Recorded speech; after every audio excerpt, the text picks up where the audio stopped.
Where's our adventures taking us today, Ty? Well, we're gonna go drop off Ron's LFA and pick up his Bugatti. I guess the Bugatti's got a slight leak in the rear tire. And pull it apart, see if we find an L or something to fix it for him. So only in a car that took 10 years to develop do you get the original Lexus key from 1992 and key fob to put in the ignition, but then you also get to push a button to start it, which is neat.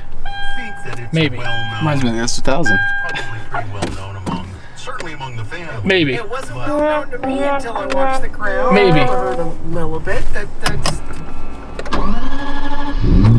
We got it. This is my first time in an LFA. This is gonna be pretty neat. It's a real treat, I'll tell you what. Out of all the cars I've driven, this one's up there on my number one. I feel like at this point, is it hard to pick? Yes, extremely hard to pick which one number one is. Yeah. That's why I've got 16 number ones. Especially when you get the opportunity to drive stuff like this, then your number ones change even more. Yeah. Because, I mean, McLarens, like all those cars are so neat. Ferraris, Vistas, like, we've driven so many awesome vehicles, but this one to me is just the ultimate experience of a vehicle because it was 10 years of the first attempt the Japanese have ever made in a supercar. Yeah. And they took 10 years developing it, and it's still the only real supercar that's ever existed in Japan. Look at that, it's idling on 5 cylinders, 5-cylinder idle to conserve fuel. What was it? A couple months back we had this in? Yeah, a few months ago. But yeah, we had this car back, I think it was, I don't know, 3-4 months ago or whatever. Yeah. We ended up doing a full body paint protection. We took this one completely apart and did our absolute best, took our absolute most amount of time we've ever took in a paint protection job, but you can't even tell that it's been done, which is the coolest part, is it's so seamless and it's done so well. Chance and Sam absolutely knocked it out of the park. It's true, there's a lot of times that I have a hard time like, hey, is this panel done already? Like, I can't tell. You ready to have your ears blown out and all? Oh, isn't that just beautiful? That sounds incredible.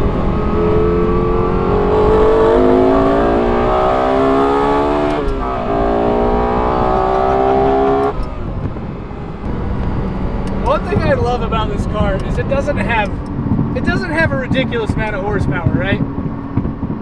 I think it's shy of 600, somewhere in the 5s. Okay. But it's enough to still get you in trouble, but it allows you the opportunity to keep your foot into it so you can fully floor it. Where you get into like a 765 or you get into a 720, you get into these new McLarens, you're going so fast before you even get to feel like you accelerated. You just floor it and you're like, cool, I'm doing 140, now I'm gonna get pulled over. Where this car, I feel like you can take it in a canyon, you can keep your foot into it in the corners, you'd feel safe. It's an engineering marvel, and it's quite a shame that there was only a limited amount of these cars made.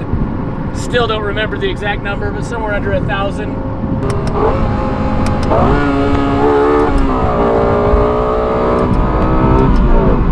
don't want to be anywhere near that truck. No, it has paint protection. Let's not test it. Yes, no, it has paint protection, and I know it works. And I love the single clutch automatic transmission, which, you know, is one of the people's biggest gripes with this vehicle. And I do agree that a dual clutch transmission is obviously better, but out of any single clutch transmission that I've ever operated, this one's the best, hands down. So just the way the paddle shift clicks. Yeah, that's just the noise, actually. just the noise it makes. Just that alone gets me done. Into the bat layer we go.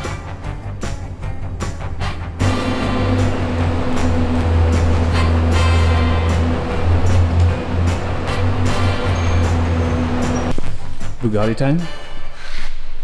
Yeah, wasn't enough in the LFA, but I'm excited to drive the Bugatti.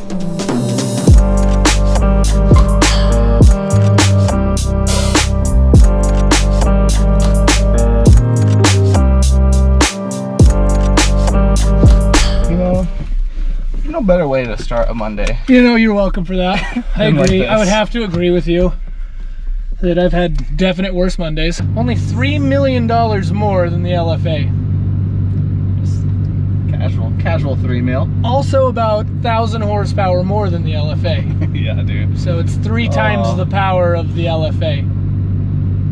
Using only 6 more cylinders and 4 turbos. Straight up masterpiece. 110 years to Bugatti. This is where we got.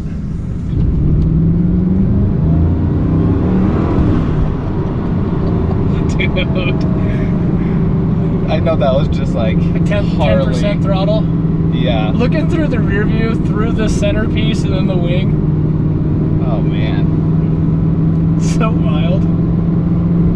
I think back to when I started Envision, you know, 15 years ago, drooling over every car. Yeah. I mean, even just BMWs and stuff, like I was so infatuated with. And I remember when the Veyron was first invented, I was like, oh man, would you imagine what that'd be like to see one of those in person? Now I'm here driving this Chiron, how do you say it? Chiron? Chiron. The Chiron. Now I'm here driving the Chiron after drooling over a Veyron however many years ago.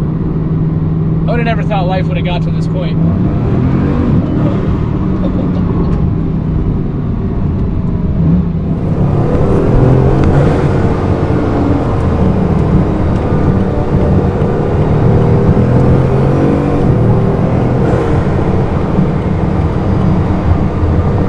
Part throttle in this is the most magnificent beast I've ever driven. This thing is so freaking cool. It's neat, man. Yeah. What a time to be alive! When you drive the Batmobile down the road, it definitely gets lots of attention. Gets the looks. Oh, the red LFA was breaking some necks too. Oh yeah. I think my most broken neck vehicle I've ever driven is the Datsun. That's the one that hurts people's feelings. I can't even believe this is real life. Like, these don't exist in my world.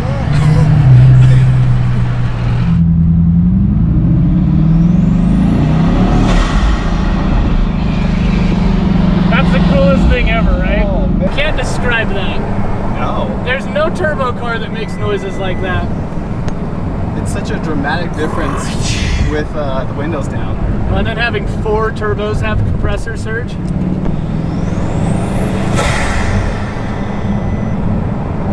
I would never get old, ever. No. That would never, ever get old. I think that's my favorite part about the car. Just that like 2,000 RPM load up of the turbos. This sounds so good. I could fall asleep to that. Oh, right? Like it's almost better than waves crashing on the ocean shores, I think. 100%. It's 4 turbos letting go of their fury. Well, Vinny, we got it back. So what's the plan for Ty's tires with this? Let's pull off.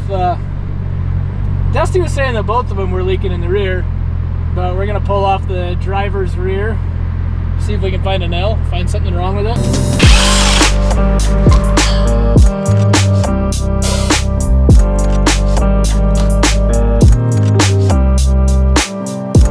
You find the damage?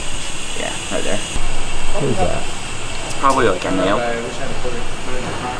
It's been in there for a while. It's like it's been pretty beat up and chipped up. 355. I think it's the widest tire. Look at the size of that thing. It's huge. Patch plugs. It's the good stuff. This is the good stuff. Boing.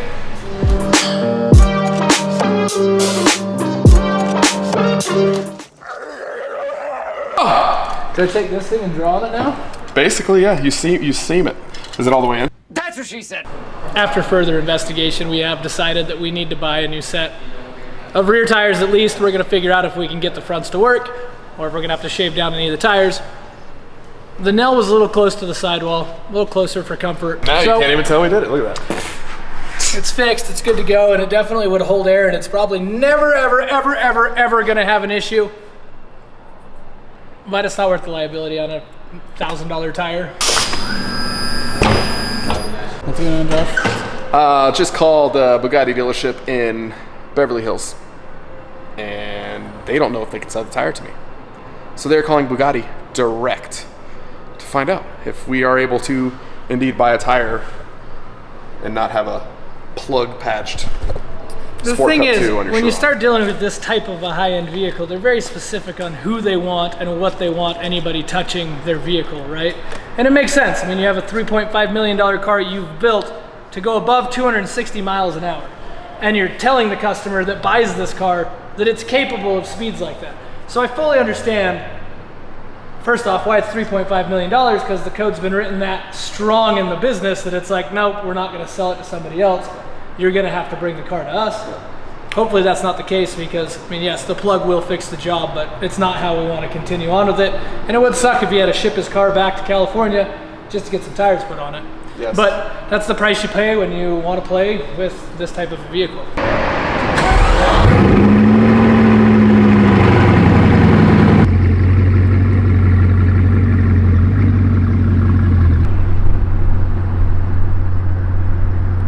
Tell me how you end up there on the on-ramp.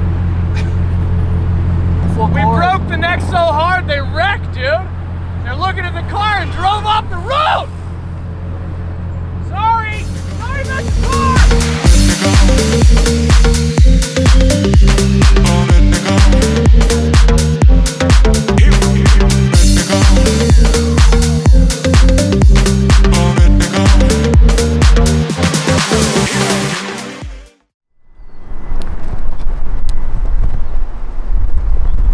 What happened, Ty?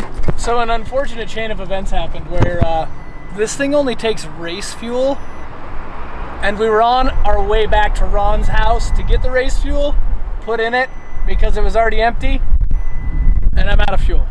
So now we got to push it into the stall, go get 5 gallons of gas from his house, put it in here, drive it back to the house, fill it up. All right. Hypercar problems. Zero means zero. That's really what it means. I was like so slow. I'm like, all right, we're going 65 on the freeway, 20 miles a gallon. Didn't make it. Hey, very good. What a nice car. I know, I just ran out of gas. This your? Yeah, I gotta go get gas for it. Oh. $3.5 million, you can't keep gas in them. What's up with that? Oh. 0 miles means 0 miles. 0 mile. Yeah. It's pretty though, isn't it? Would you ever thought this was gonna be so difficult? Trying to fuel up a Bugatti? Did not. Suck to have to fill the car up this way every time. One eternity later. Said I've only run out of gas 3 times in my life, and I think this is the 3rd. Can't say I've ever done this before. Now I can. Check that off my bucket list. First time in a Bugatti. It makes sense that these 16 cylinders and 4 turbos gobble up all the fuel, but I still would have never expected it when it got to 0 to be 0. I mean, it said 20 when I got on the freeway, putted it down here, and well, now we're here.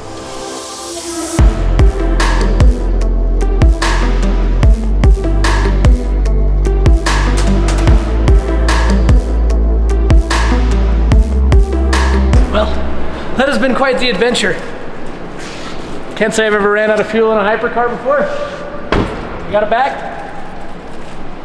Let's not do that again. Still waiting on tires. We had a nail in one of them. I don't really like the idea of running a patch plug. I mean, I know it's safe. I know you really could drive on it, but this is a car rated for 260 miles an hour.